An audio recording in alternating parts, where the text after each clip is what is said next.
Okay, we're live. Awesome. Good evening, everyone. Good Hi evening. everyone. Hi Shreya. Hi. Just let me know when I can introduce everyone and we can begin then. Sure, go ahead. Okay. Yeah. Okay. We believe that global warming, pollution, and climate change are important problems to address. And yes, they absolutely are. And it is important that we solve them as well. But how would we do that if I said that there are still people out there who believe these serious issues are mere hoaxes that don't exist? It's actually true. Oftentimes we tend to focus on the problem instead of finding a solution to it. We let ignorance project our fear, the fear that we need to come to terms with our reality. And today we're moving backwards. Before the lies convince the world and before the bigger problems of democracy and discrimination leave us unfazed, we're attacking the root of the problem with mental health and psychology. Good evening, everyone. I'm Shreya Gautam, the event moderator and your host for today. I'm so excited to moderate this event. This is the first time I'm doing something like this, where I've hosted and conducted an event all by myself. And a year ago, The Social Dilemma, which is a documentary, it came out on Netflix. Ever since, it has been given immense attention and the importance it requires. Actually, just like a week ago, it was nominated for multiple Emmy Awards for outstanding performances and storytelling through the documentary. And today we're here to discuss the mental health dilemma, which is a checkmate on humanity. When we look around the world today, everything seems to be going crazy. I mean, if you're not paying for the product, you are basically the product. It is the absolute gradual, slight, and imperceptible change in your own behavior and emotions that's the product. Well, you don't have to be scared when we say these words because before we get big with our words, we must get big with our action. And most of us, when we think of or use any social media platform, we simply think that it's a place for us to interact with our friends and see what they're doing, see their stories, see what they're up to. While not completely false, what most of us don't realize is that these companies, these social media companies, platforms, they're competing for our attention and always keeping track of who's monetizing the most of our screen time, monetizing of our worsening mental state, really, because they know how long we look at a picture, how many pictures we look at, what we're doing, and according to that, on the internet, they make our content so personalized and customized to what our personality is.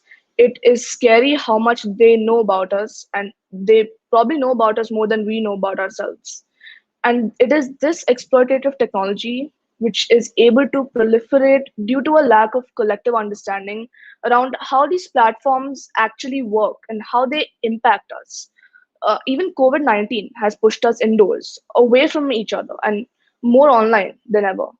It has also spotlighted our increasing reliance on technology that is often at odds with the public good and public health. And so, to help our wonderful audience present today and to call to action, we have incredibly experienced and knowledgeable panelists who are here to help break down the mental health dilemma and to help us guide through possible trails of hope. We have Ms. Vandana Khemani, who's completed her master's in clinical psychology and a diploma in school psychology. Currently, she is a senior secondary counselor at the Orchid School, Pune.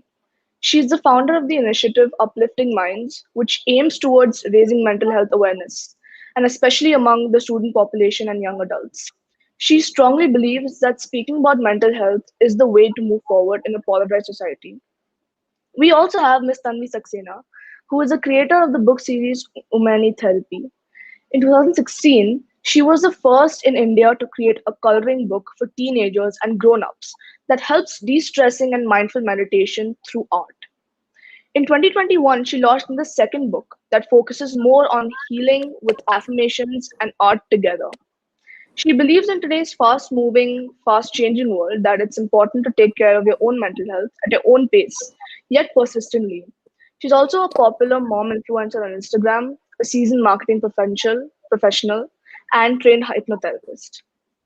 Welcome, Ms. Tanvi and Ms. Vandana. Thank you. Thank you so much, Shreya. To set some context for our audience, I'd like to begin with a question to ask Ms. Vandana. What do you think, what exactly is a mental health dilemma?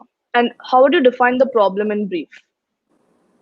So when we speak about the word dilemma, the only thing that comes to my mind is basically not being able to make a decision, right? So when I say a dilemma, it's more like a question. So to go left or right is a dilemma. So when I'm speaking about a mental health dilemma, is a question about the pendulum is swinging between negative mental health and positive mental health, and where do I find myself in this whole situation? So, a mental health dilemma to me is nothing but trying to identify what is the appropriate position that you are in. Do you need help? And whether, if not, are you actually having positive mental health? So, I think very simply put, that's my understanding of mental health dilemma. I think that's so interesting because when we think about dilemmas in general, we don't tend to think much about the problem itself because sometimes it's so complicated to break down. We actually end up avoiding and ignoring the problem altogether. But the way you explained it is so simple that we now understand what it really is and how and what we're going to discuss today and how we can actually attack the problem. That was incredibly insightful. I feel so much more shook after listening to your eye-opening words, even though simple. Because while that add context, I still wonder like why should we care about the problem? In brief, how is this dilemma actually harming us? Ms. Tanvi, would you like to answer this one? Oh my God. How is this harming us? That's a very big question. It is basically ruining our social fabric, the fabric that consists or that makes or that sort of weaves in the different elements of the society, the young, the old, the teenagers, um, the poor, the rich, almost everybody. And with social media coming in and taking so much power, it's not just a dilemma anymore, it's like a forced dilemma. Almost everybody is bound, whoever has access to this information is bound to sort of relook, rethink, and sort of get into this space whether is it really happening, am I good enough, is this good enough, are we doing the right thing, is that the wrong thing, is that a hoax, is that a reality? So I think the whole span of the kind of impact this is that it's causing is just too massive. And being in this situation, being a content creator myself, I feel it in every second that I spend on social media. While it has its own pros and cons, but I think the cons right now, with the lack of knowledge, are definitely higher. I think that's such a wonderful glimpse into the actual significance and gravity of the problem because even when we talked about what the dilemma really is, we don't really understand sometimes what it means to us or how it may affect us, even if it is just in the present or in the future, and what it may mean for us as humanity or as a human race altogether. And however, I have a feeling that most of our audience are visual learners. And in order to jump more into the problem, to slip in a bit of fun never hurts. And so it's time to get a deeper look into the dilemma. And we'll be watching the first 6 minutes of the movie right now. And trust me, it is very introspective because when I first watched the movie myself, The Social Dilemma, it was really different from what I've heard about social media in general, and I think it's going to change a lot of perspectives. So um, I hope everyone is ready to watch the movie because it's pretty. I was really shook while I was watching it. So yeah, I'm just going to share my screen. Second.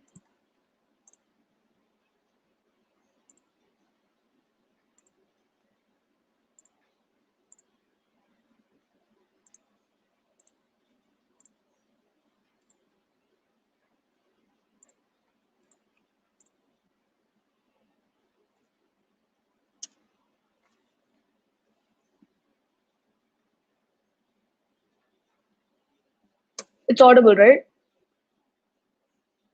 Not to me. No, it's not. Really? One second.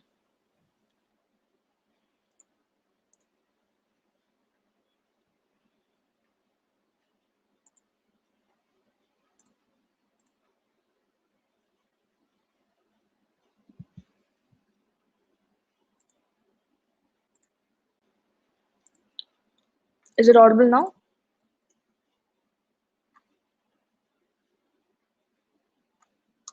Was that audible? It was just like a bass No, thing. not yet, not yet.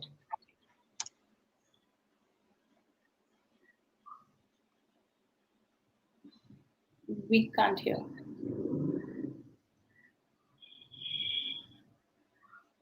Do you want to disconnect your earphones and share?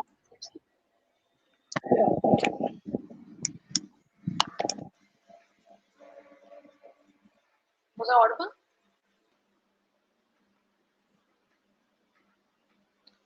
That was the end of the 6 minutes of the first movie, and honestly, like myself as a teenager, when I first watched these first 6 minutes of the film, I felt like it personally attacked me because I knew that I was doing the same things that they were touching upon in those first few minutes.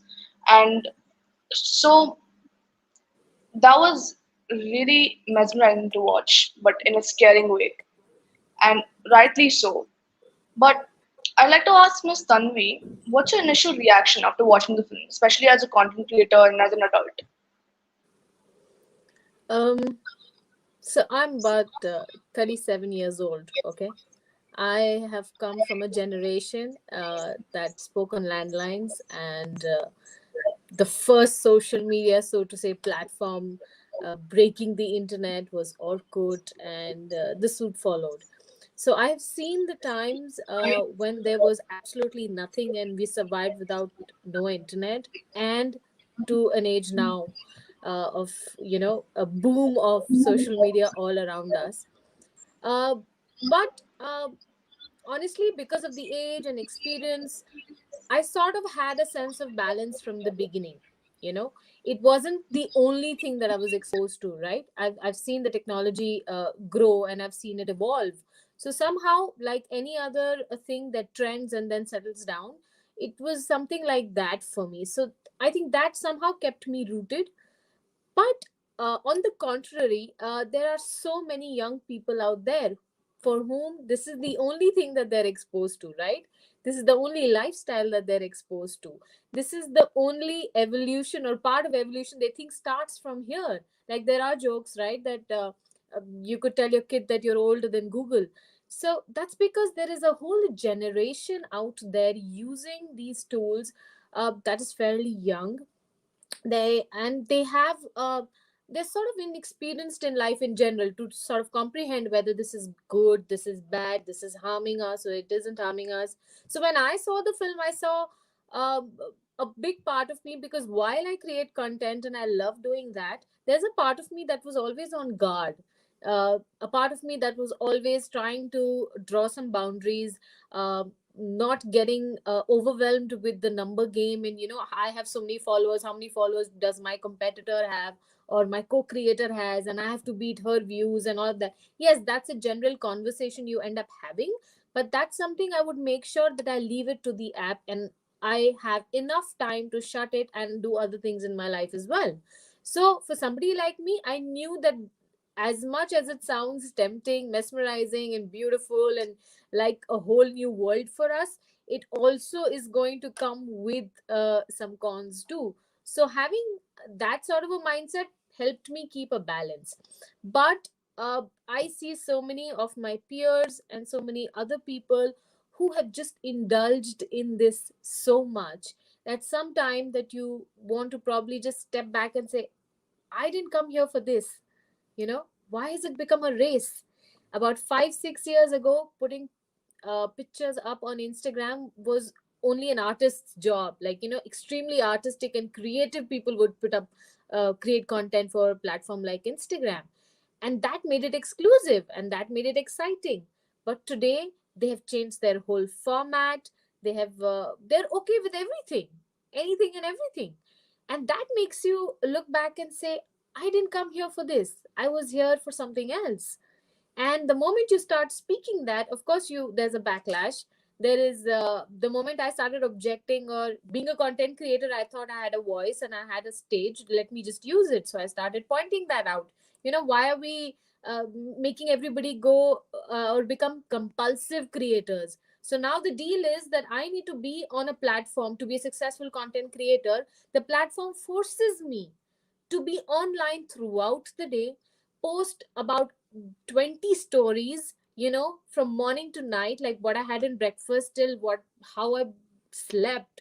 And that's something that an algorithm or an app does. They do this to make me feel insecure that somebody else is doing better than me if I don't post 20 stories a day, or if I don't post enough personal content. So, uh, like I said, my age, my experience gives me a little bit of a plus point here, because I can step back and say, okay, this is not the only thing I can do in my life. There are, okay, whatever, I'm bored, I'm just shutting Instagram, and next 5 hours I'm just going to create craft, or I'm going to go back to my work. And there are things that I can think of. But sadly, there's a big generation that is not going to be able to relate to that. They don't know what else to do. So when I saw the film, I was like, not petrified or scared. I was like, thank God someone finally said it. Thank God the creators themselves have come out and said it. The people who made the like button, who monetized Facebook and all of these platforms, thank God they have taken this step. And I think that's the key point here. The people who are behind or who were behind these apps have come forward and made this movie. That gives it a very legit reason to be believable. It's not a hoax, it's not something people are creating. This is how it is. That is such an interesting perspective because I think since you're an adult, you wanted someone to point this out to the people and to the teenagers who are actually not aware that this is happening. And while the adults were aware, they were not able to do enough stuff about it, and they were not able to take action because this is such a complicated problem that requires the people who started it to fix it themselves. What about you, Miss Vandana? What do you think? As in, what were my initial reaction? Yeah, as in when you first saw the first 6 minutes of the Hmm. film, or when in the film in general, like what are your initial thoughts and reactions? No, I think, like Miss Tanvi correctly pointed out, when the source is reliable, I think it's very important that we understand it is something that is leaving out a very important message, right? It is quite an eye opener in itself. And we sitting here are not saying this. Even in the movie, they have given so many examples about how, with the pandemic coming in and with WHO doing so many researches, for example, about COVID in India, if we take an example, they say along with the pandemic that set in, there was also an infodemic that set in, which meant that 62% of all the content that was being spread around about COVID was fake news. And if this information is coming from the most reliable sources, and if we are seeing that these are sources we can trust, why do we still, throw a blind eye to these things and still go ahead and believe that little forward that perhaps my poor grandfather, who has no idea that someone sitting out there who's literally doing nothing but being jobless in their life, forwarding these rumors without going ahead and ratifying this information, finding it out whether it is reliable or not, is forwarding to me because he believes it, because he's seeing it, he's believing it without realizing the kind of impact it actually has on all of us. I think it was quite an important eye-opening, documentary that came in last year, especially because last year was the time that a lot of us actually went to social media to seek that little support or to feel connected in that sense of, because we kept saying social distancing without realizing that it was only physical distancing but more social connections, right? So it's so ironic, but I think it came out also at a very beautiful time, not just the documentary in itself but also the timing. So yeah, I think it was quite important. Yeah, I think when you mentioned that 60% of COVID news about COVID was fake, I think it comes from a place where there are a lot of people who are obviously not happy with a lot of situations that are happening in the world. And so they use social media as a way to channel that anger or hate. And that hate speech or that sort of negative verbatim becomes like a way to attack people who actually are not even aware that those kind of situations are taking place or that circumstance may hurt them in the future. And this is such a wonderful perspective that you shared with us, because I think while facts are important, the fact that opinions are what is dominating the world right now, and that it is actually harming us and attacking us, was something that we didn't know would happen, especially to younger audiences who are more vulnerable and susceptible to such content. And so, while facts are important, it is also equally important to learn from opinions, and they give us learning of a great value. Not that facts don't, but they're easier and more rewarding to learn from due to the ability of making greater personal connections with the same. And so I think we should learn from opinions today. And what better way to learn than to have fun, right? So as you can see, I'll be sharing my screen right now. Just give me 1 second.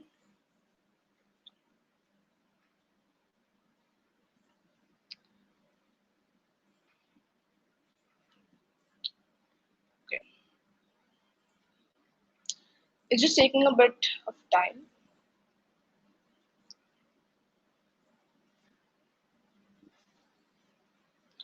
Is my screen visible right now?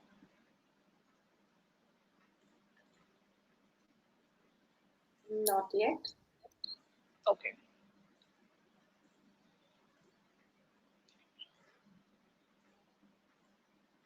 is it now? Okay. Yes. So what you can see here is a game card that the developers and producers of the documentary have created. And this game card consists of 9 social media related actions that will prove whether you're using technology or whether technology is using you instead. Let me just increase this size of it so it's easier to see. Is it visible clearly? Like the writing, is that visible? If you could zoom in a little more, that would be nicer. Yeah, thanks. I didn't want to say that or I'll feel and look old. Okay. Yeah. Yeah, yeah, better. Okay, so basically, what we're going to do now is the audience has, and the three of us have 1 minute to make a note of all the actions that we have ever done in our life, like from this game card. And I'm going to make a poll on the YouTube so that we know how many people have done how many actions. And time starts now. I'm just going to make the poll first, obviously.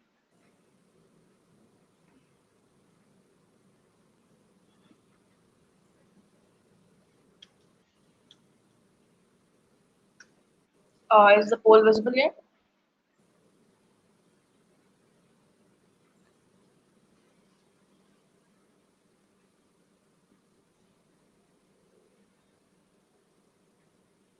Okay, so I have my points. Now, what do we have to do next?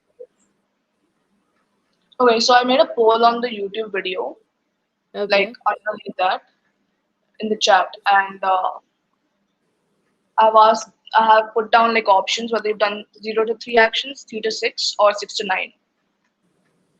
Okay. Yeah.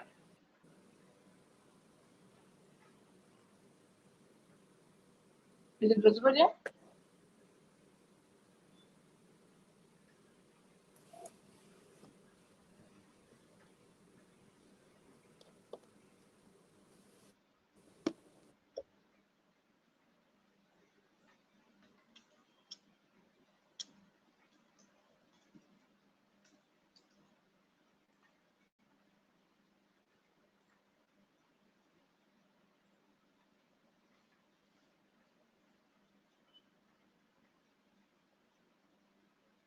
I think it should be visible like right about now.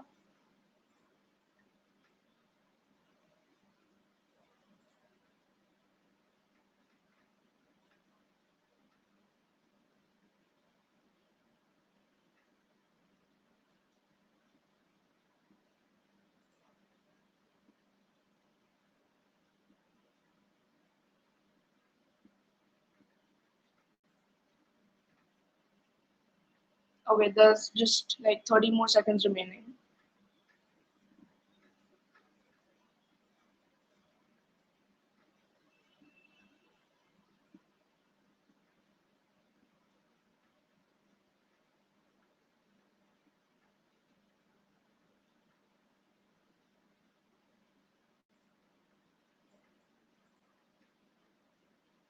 And I'm gonna end the poll now. So from the poll results, 67% have only done 0 to 3 actions, 33% have done 3 to 6, and nobody has done 6 to 9, which is great because if you did 0 to 3 actions, that means you are using technology very mindfully. 3 to 6 is still good, but there's always room to improve. But if you had done 6 to 9 actions, that does mean that technology is either beginning to use you or is already using you. So it's really a relief that so many people have done only 0 to 3 actions, because that means that a lot of people have still not been carried away or let technology use them. And so I think this is where we head into the first round of our discussion today. And as we begin, I'd like to first ask Ms. Tanvi. Um, I know we've already touched upon this just a while ago in our initial reactions, but I would still like to ask you once again, how is the problem impacting teenagers especially, and how do you think it's impacting our social life most especially? Because a lot of young audiences don't really um, introspect a lot into how this is impacting us, because this is something that is very invisible to the general public. And why should us as the audience, or teenagers as the audience, care about this problem, and what is it doing to us? Mm, so, how social media is working today is just everyone's trying to paint a picture in front of their followers or readers' eyes, okay? And with so many tools available, they are just, I mean, there is no line anymore of what is true and what isn't, okay? For somebody like me, because of my experience, it's okay, I use a filter, and I'm also okay to not use a filter. That's not my lifeline, because I'm mature enough to see and understand that okay, if it's making my pimple go away, why not use it? But that it's not, I'm not letting it impact my self-esteem.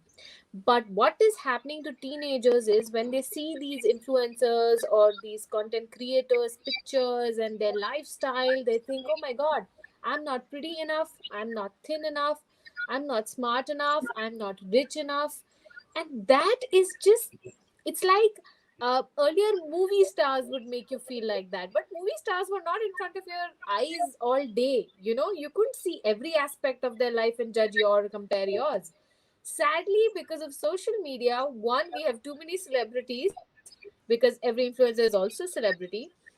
Plus, they are showing too much. There is too much information.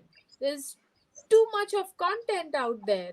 So in one picture somebody is looking exceptionally good and thin, in the other picture the person's using the latest iPad or the latest iPhone. So I think it is just playing these mind games uh, with younger generation, because they've come to a point where they think this is real. They think this is how life is. If I'm not this thin, and if I don't have as many highlights in my hair, and if I'm not wearing the earpods or carrying the latest iPad, life is a piece of crap. So they start chasing that, you know, instead of chasing the real stuff in life, in terms of developing your personality, developing your intelligence, your abilities, your skills. Everything has gone to the dogs. It boils down to jo dikhta hai wo bikta hai kind of a mindset. And sadly, uh, not many people are coming forward and taking ownership and saying that no, okay, I'm not going to do this. So this is how it is affecting uh, younger kids. And scientifically, I'm not a doctor, but I read this somewhere that uh, a big part of our brain development happens during puberty. That is in the age group of 12 to 15 or 16, in your teens, that is. And it's really important. That's the age group you will see sportsmen or sportswomen will start pursuing their passions more aggressively. You will start seeing traits in your child, right? If someone's really creative, you will start seeing their inclination towards that. If they're good at dancing, you will start seeing their inclination towards dancing. uh, but sadly, with today's information overload, we are unable to help these kids identify their true talents because their mind is preoccupied with junk information. Yes, a part of it could be good, but they need to be so mature and they need to be handheld through this process so that they know that at a point I need to stop. Okay, if I've logged into YouTube to learn something new, let me stick to only learning something new. If it's pushing certain videos which are not really of my concern, let me just drop this for now. I'll come back to it later. Let me just go and finish what I started. And that is where content creators need to step up, and they need to say that it's impacting the younger kids. What is happening with influencers? They're getting the popularity, they're getting the instant gratification with likes and comments and views and all of that, and they're getting paid by collaborators, they're getting paid by brands. So uh, let me just tell, I mean, if there are teenagers listening to this, please know that they are making money out of this. Everyone's making some sort of money out of this content creation. It's not all natural. When they say I woke up like this, oh, they definitely did not wake up like this. It's a lie. So you need to know where to draw the line. You need to know what you're watching, whose word are you taking, and if you are stuck, take guidance from family, friends, step back. Don't indulge. This is just a rabbit hole. And every generation had one or the other kind of similar kind of a social transformation that happened. Not everybody dived into it. Sadly, it's easy for everyone today to just log into their phone and deep dive, but step back. Just don't take everything on face value. Yeah, I think that's really intriguing to understand because now that you say that, I think I realize that social media can be used to undermine free will in a way that we don't realize often. Because when we come, as you said, to YouTube to watch a video, even if I'm doing my schoolwork, me personally, I can say that I procrastinate a lot when I'm studying. And so I know what it feels like to just be diverted, like my attention being diverted to something that I don't want to watch at that particular time, but then it's just so intriguing or it's just so attracting that I want to watch it instead of doing my schoolwork. And even though I feel guilty inside, I know that I did something that I wasn't supposed to do at the time. I couldn't help it because it was just something that was so enticing that I had to do that. And sometimes I even forget that they are using us just as mediums to make money for themselves. They don't really, a lot of influencers don't really care about their audiences. And I'm saying that very carefully because I know that there are influencers out there and content creators out there who really care about what they're doing because it's something that they really love. But obviously, I have followed influencers and content creators in the past. I fell into the trap of not understanding that this is all just for show and doesn't really mean anything to them or to the audience that they're doing this for. And I think this is something that can be a foreseeable threat. But what do you think are the other foreseeable threats to mental health, like exploitative technology and extractive technologies that are posed to especially teenagers? And is this lack of control that is being played here? Would you like to answer this, Ms. Vandana? So I wouldn't completely deny, when you say whether it's the lack of control, but going back to the same example like you shared about yourself, you said that when you're doing your homework, you choose to watch that video. You choose to go ahead. It's your when you say when you're talking about free will, it's about using your discretion to decide whether you want to go ahead and watch the recommended video for you, or take an extra 5 minutes of break from your schoolwork just to scroll through Instagram feeds. But that's something that you choose for yourself. So if when we speak about lack of control, I think that even as teenagers, it's more to do with the choices you make for yourself. We have the choice and the liberty to make the choice of getting up and making our own bed in the morning versus letting my mother make it for me. Right? That's my choice. In a similar way, Yeah. continuing to browse through the feed or continuing to go ahead and let YouTube send me more recommendations. This lecture I attended a couple of days ago, and someone really elderly had mentioned about how when you are on social media, you do not search for the feed searches you. And that statement really stuck by me because each time you go onto Instagram, it's about these are the pages you might like, pages you might want to follow, and these are the videos that are recommended for you. And explore page is all about cakes for me, because they know I love cakes, right? And they know they'll be able to keep my attention by that. So when we're speaking about social media controlling us, sure, if you allow it to, it is a choice that you are going to make for yourself. So if you feel like you want to put an end to this, you have to make healthier choices for yourself. You can't simply blame the algorithm. Yes, the algorithm is doing its job, but are you taking those decisions for yourself? Or are you simply, going into the process such that, yeah, fine. So what if it's showing me recommended videos? I'm feeling entertained. So I think it's very important to understand what boundaries you need to, when you're speaking about free will, it also comes with certain responsibilities. So we need to think about the consequences involved with when we say lack of control.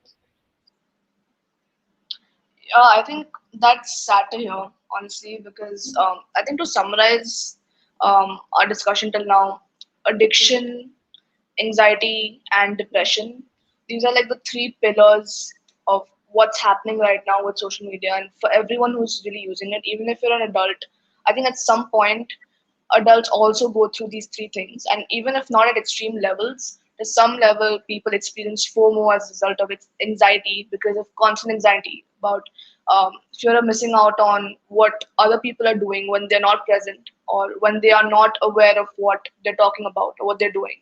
And it might be of interest to them as well.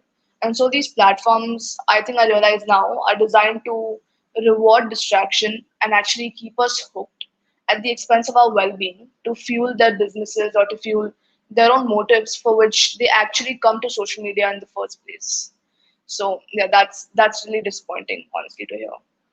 I think now I feel I'm ready to, and I think it's time to dive deeper into the workings of social media and how it impacts not just our social life but also our future, and what it may mean for a teenager like me if I don't take care of this or if I don't start to take action early on in my life. Will this affect me in any way when I'm an adult? And so I think for me, I'm really intrigued to learn more about that, and I think we should understand and how and why by watching this one short clip. This one's not really part of the film; it's a bonus clip. So yeah, I'll just try sharing that right now. 1 second.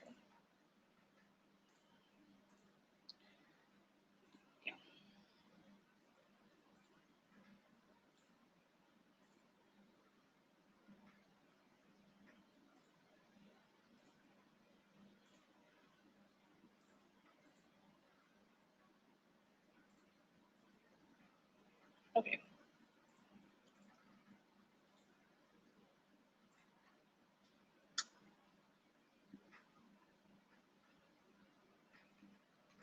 Is it visible? Visible, yes. Audible, no. It's not audible? No.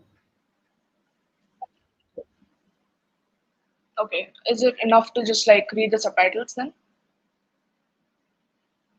Is that okay? Could could you just play the video? Yeah, like it's okay to read the subtitles, right? Yeah.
Yeah, so that was the end of the clip. That was really all it was.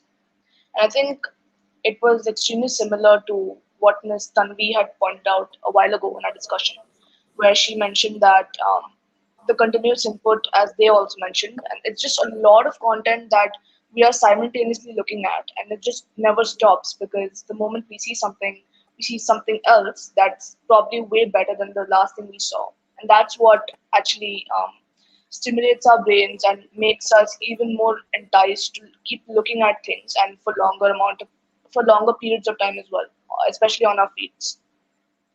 And I remembered film subject Kristen Harris in the documentary said that if something is a tool, it is just genuinely sitting there and it's waiting patiently to be used. But it's also demanding things from you because it's seducing you and it's trying to manipulate you.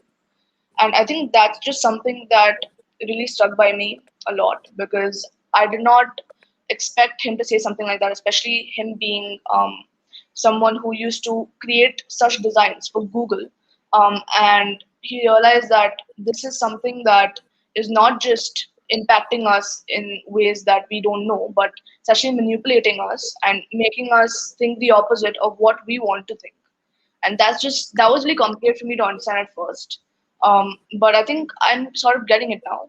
And Miss Vandana, why do you think social media has become a tool for teens? And I think I'm still not able to understand that fact really well. So I think you'll be able to explain it better. Yeah. So, like you correctly pointed out, when Mr. Harris in the video spoke about social media being a tool, right? He beautifully gave the example of a bicycle, how he said like a bicycle when it was introduced. And at that point, no one really said that, hey, you know what, this tool is going to create a nuisance 20 years down the line. But what we really mean by the word tool is nothing but an object that helps you to perform a certain task, right? So when you ask me why is it a tool for teens, I'd say not just teens. It is a tool for young adults, people belonging to the middle age, old age for that matter. And like it is correctly pointed out in the documentary, basically to connect, for me to know about my family, my relatives, my friends' whereabouts, to be able to understand, follow with the social trends, for example, or buy and sell products, for example, or simply to advertise. So a lot of people are using it like an advertising agency, like we've spoken about, which is the biggest threat. But when we speak about a tool, it doesn't mean that it was invented or it was created or it was brought into our notice so that it could harm all of us, right? Even the creators themselves in the documentary, they've mentioned about how that was never the motive. But if I have to give an example from our everyday lives, if we have knives at home and scissors at home, and we know that these things are dangerous, we know that these are things we need to use with caution. We know we need to keep these things out of reach from children, right? That doesn't mean we've ceased to use these things at home, or we've absolutely removed it out of sight and out of the children's touch. They are all still there, but we know that we have to handle it with care. So if we know that every tool doesn't have equal advantages, disadvantages, or they could be very, very risky, it's if they are handled with care, if they are fragile. Even social media is a tool that is basically handled with care, right? And we need to understand that having said that it is a tool, it also comes with a lot of consequences. So just like the knife and the scissor at home come with consequences, so does social media. So even if it is a tool that is actually helping us connect, keep up with the trends or whatever it is, just to feel belong for that matter, we need to understand that it does have certain disadvantages. And just like we're using so many other tools in our everyday life with caution, very, very mindfully, it's a similar thing with social media. Go ahead and use it, but very, very mindfully. That's what I'd say. I think obviously when we first started talking about social media, we didn't realize that it's something that should be used with caution because it didn't reach a point that time yet when it first was introduced into the world and when we were first all like very new to the idea, like only just a few years ago really, that it we should actually care about what we're doing with it because it's as you mentioned, it's just like anything else that we're using in our daily life and we don't really think about how much we use our other resources as well, which we should technically. But social media was something that we never thought we would have to think about that way. and we never thought we would have to consider it so seriously because of the problems that we never saw coming. And I think this reminds me of the word called dystopia. Obviously, it's a very common word. But recently, I've been very interested in dystopian literature and just like movies and books in general. And I think what enticed me and what actually got me hooked on to the genre most was I was how much I was able to relate it to my experiences with social media and what I thought social media is becoming modern day dystopia. Um, and when I think about that, I don't want to picture it. But as we saw and discussed earlier, we're having our psychology used against us without it ever triggering our awareness. And Miss Tanvi, what do you think this is doing to teens? And what do you think this is gonna do to our future? Because even though we touched upon this briefly a while ago, um, I don't really understand what it may mean for our future and what it may mean for us as adults if this keeps on happening. So, what are your thoughts on that? It's not just about adults, teens, it's about adults, it's about all age groups. I will tell you a bit about how it's not just about the information, but it's also about the access to people. So like you said initially that either it's a product you buy or you are the product.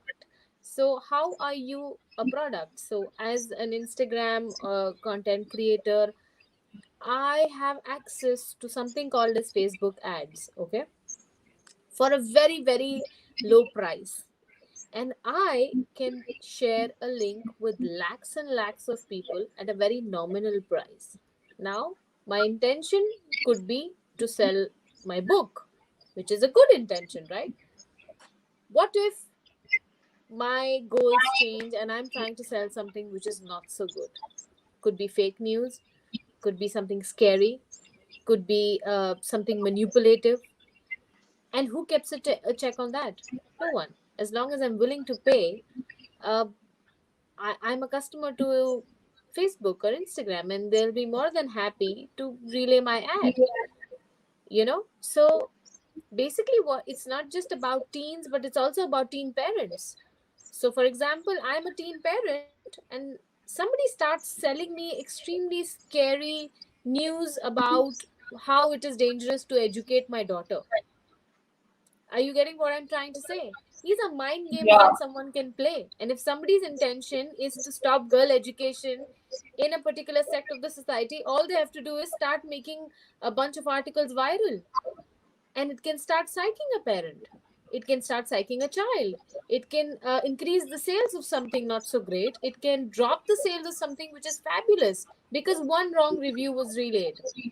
So the whole system or the business model that these applications have is flawed. Of course, initially we did not know it could get this bad, but somehow I'm sure everyone has a risk analysis team, has a risk analysis system in place with which they gauge if it goes wrong, then how wrong or how bad will this get. So I'm sure they were aware.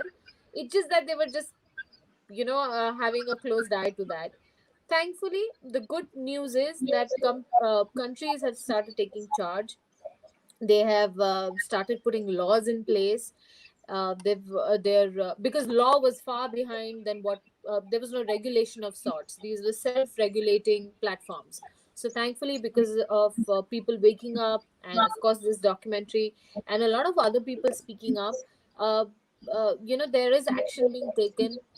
There People are trying to put regulations in place, but this is like a wild elephant. You can't calm it down overnight. It's going to take a lot of conscious effort, not just from the companies and the governments and the law enforcement agencies, but also from people like us, also from people like you. Like you're saying, it's not just about teenagers. Vanna mentioned, yes, you need to use this very very carefully, very very mindfully, as a creator and as a parent and as an adult, a responsible adult of this country. I have made that switch about a year ago, where I decided that if my post is not going to help someone, I'm not going to make it.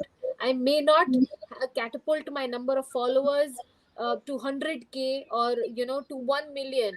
But that's not my goal anymore. So more people need to step up and say, okay, I don't want to spread misinformation. I don't want to even post things that make people feel inferior or feel bad. So it's a responsible endeavor that everybody needs to participate in, as a user, as a as a teenager, as a creator, as whoever. We all need to do this together. And another thing I want to point out is that yes, the AI is powerful, their algorithm is powerful and all of that. They can read to a limit. They can understand you to a limit. They cannot take over your ability to fight the desire, because they don't know you that well. They're trying to know you. And how are they trying to know you? Through your behavior. But you can stop that at any point you want. You have the power. We are not powerless. So we have figured out that this is a flawed system. This is something that doesn't work. It's not helping us as much as we thought. So the whole bunch of people using this need to step back and say, all right, fine, you're showing me Vanna loves cakes, so they're showing her cakes pictures, and she's indulging. But I'm sure at a point she's smart enough to say, okay, bahut dekh liya, I've done enough, yeah, for the day. Now come, I'm just gonna go study, or I'm just gonna go cook, or I'm just gonna do something else. So that power still lies with you. So no matter how enticing their AI is and their algorithm is, and they're trying to pull your attention, they still can't take over your mind. So the good part is that there's a big part of the control that still lies with you, still lies with me, still lies with all of us. We can put an end to this whole, obsessive compulsive control that they want from us. I think you're on mute, Shreya. Yeah. Sorry about that. I was going to say that what you said was actually something that I didn't give a lot of thought to initially, because I used to just think that, as an excuse, I used to also just watch content, and I just would never step away from it, especially like for long periods of time, because I used to feel like it is not my fault that I'm being attracted to it or that I'm watching it for that long. But then now I do realize that at the end of the day, I still have a choice to do something that's wrong or right. And even though it's not about wrong or right, but it's also about, obviously, it is about the ethical choices that we make. But I think it's also about how we view ourselves in our own self-image, and how we shouldn't let social media try to run that for us, because even as me myself, I don't know myself yet, at all. And I think the fact that at a point I would let social media try to tell me what I am, or try to tell me what I would like to watch, what I would like to see. I think that was steering my personality in a direction where I wouldn't want, because it's not something or someone I want to be.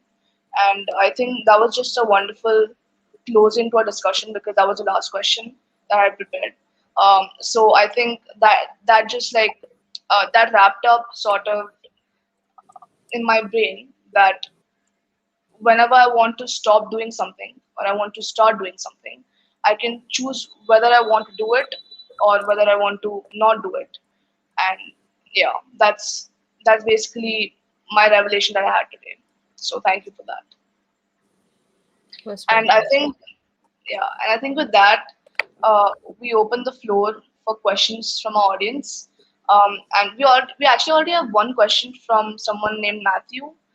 He asks, "Is humanity changing from master of technology to slave of technology?" Um, Ms. Vandana, would you like to answer this? If you could please repeat the question, is technology changing from? So, is humanity changing from master of technology to slave of technology? That's his question. Uh, it's very similar to when in the documentary someone said about how AI is going to overpower strengths, but before that it has already crossed a threshold where it has overpowered human weaknesses, right? And if I have to think about it in that way, what I can think about is when we speak about human weaknesses, or if we're speaking about uh, technology trying to become making us our their slave, right? what is really human weakness, or what is it that we're giving in to become slaves, right? So anything that makes me vulnerable is my weakness. And what makes me vulnerable is when I have a need and I'm trying to get to that need. And when I cannot, I am in a vulnerable state because I'm experiencing negative emotions. Because my goal behavior is thwarted, it's kind of obstructed. So even if it is something as simple as me being vulnerable because my needs are not met, of course we're going to be, things are going to be taken over by technology, because they know exactly what I want at the moment. If I'm feeling sad and I'm constantly scrolling a particular kind of music, they're going to keep sending me those kind of, if you have Spotify daily mixes, so they know how they can get to me, and how the next time I'm feeling sad, I know exactly what I'm supposed to do. But the point is to be more self aware. So if you feel like this entire thing is getting to you, I think what is extremely important is to be more self aware about, if I have needs, how is it that I can respond to these needs apart from looking only at social media as my answer? Because this is where I feel like most of us are slipping. And what becomes more problematic is that we don't realize that easily that we're slipping. Which is why when we're speaking about technology taking over human intelligence and we becoming the slave, we need to also realize that these things are not just being spoken about in the air. So if we speak about the Diagnostic and Statistical Manual, the manual that actually the American Psychiatric Association and the entire world uses to classify people under psychological disorders, internet gaming disorder is a recent addition, which really means that kids, people of all ages, are actually being rehabilitated. They are being taken into rehabilitation centers as internet gaming addicts, right? Which is a serious thing. So we need to see that it's not just happening in the air. These conversations are not just happening in the air. We're seeing the scientific backup, we're seeing the changes in real life. We're seeing how we are letting technology exploit us in terms of uh, causing the symptoms to be so intense, so frequent, and for such a long time that it's actually causing deterioration in our everyday, activities. It's exploiting us than from what we're expected to do in a normal human setting, is what I can say. So again, like I think to wrap that up, what we've been saying is the choice is yours. Whether technology aims at it or not, it's still in your control because you are on this side of the screen. Yeah, that's a great answer. And I think someone else also asks, how can parents help here? Ms. Tanvi, your thoughts? Um, Parents have a key role in this, but teenage is a very critical age, you know. So, how parents can help is probably by encouraging other real hobbies or other real skills in life while your child is spending time in on social media. That cannot be end all and be all of their lives. Sadly, a lot of parents let the kids start playing games as early as 8 or 9 years old, and in every family gathering, in every social interaction of sorts, the child tends to go in a corner, take their mummy or papa's phone and starts playing the games.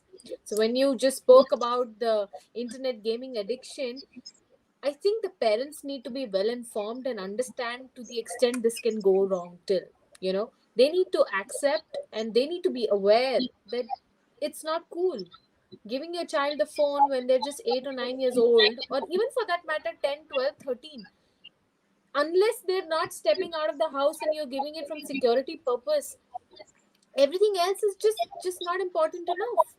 You're encouraging them to do something that occupies them visually, through, you know, through their listening, through their mental presence, and you're allowing that without helping them develop any other skills in life. So a lot of kids, parents proudly say, "Oh, he's playing games on the laptop." You know, "Oh, my son is no." He'll not come out and say hi to you. Why? Because he's playing games on the laptop. Why is he playing games on the laptop? It's a pandemic going on, and first time in your life, in the last 1 year, a new person has come to your house. Why is it? Why are you not encouraging your child to have that social conversation? Why are you making him hide his face inside a laptop? So I think parents, or people who live around kids, need to make this a point that the child also has other things to do in their life. Read books. A lot of information that Google doesn't have or has created has come from books. You know, it's an age old hobby. Pick that up. Go use your body, play some sports, learn how to cycle, skate, skip, learn martial arts, do what you like. You need to stimulate your mind as much as, your body as much as you stimulate your mind. So you're doing that anyways too much by watching social media.